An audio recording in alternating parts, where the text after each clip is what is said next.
สวัสดีครับสังฆาเจ้าเขาติคะวันดีมีมังกลามื้อในศาสนาบนคำพลาเป็นเจ้าไหลมาเอาซอยหาปาก60ใบเก่าวะปีใต้ซอยปากปลาย20นี้เดือน6มื้อ12ค่ำวันจันทร์วันที่27เดือนเอพฤลไหลมาเอาปี26ในจังติมีมาเจ้าดานหน้าช่อมในช่อมวันเฮาค่ะอันดูด้านสังฆาเจ้าอันอยู่เซาติเวียงกันติเมืองสิวเขาเย้าในเจ้าดานหน้าผู้กวนดี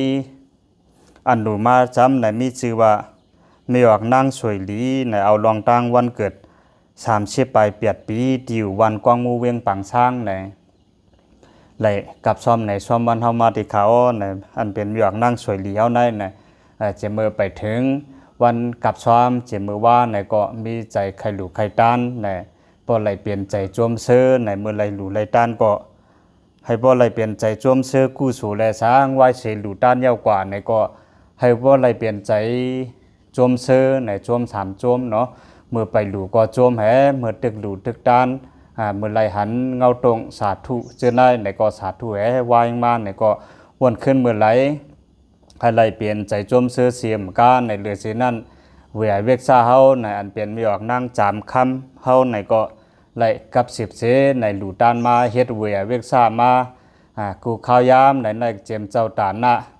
วันเกิดแลสร้างเจมเจ้าเวียเวกซาเจนั้นแลสร้างในให้ไหลอยู่ดีกินหวานกัดเย็นซื้อสามีมังกลาเตรียมทวนกว่านั้นในเพชรปางเอาสังฆาเจ้าเขาสวดมนต์ย้อนชูปันภวาตุสัพพะมังกลามกาถาและสปิติโอกาถาปันเนเจ้าตานะเจ้าเวียเวกซาเขาเสกัมติคา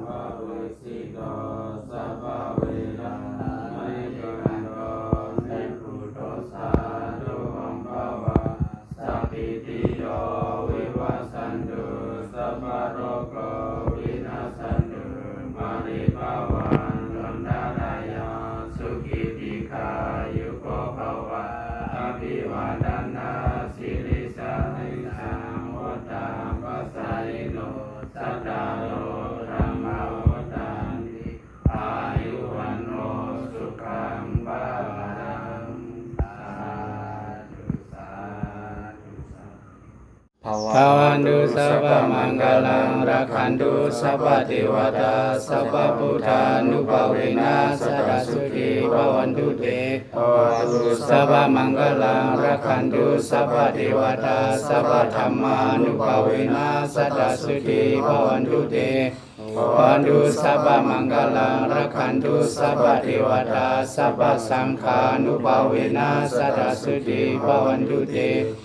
สัพพิติโยวิวัสสันตุสัพพโรโควินัสสตุมาเตภวันตุตารายาสุขิติกายุโกภวะอภิวาทนาสิริสานิสังมุตตาปัญญาโนสัทธาโรธรรมวัฏันติอายุวันโนสุขังภาลังสาธุสาธุ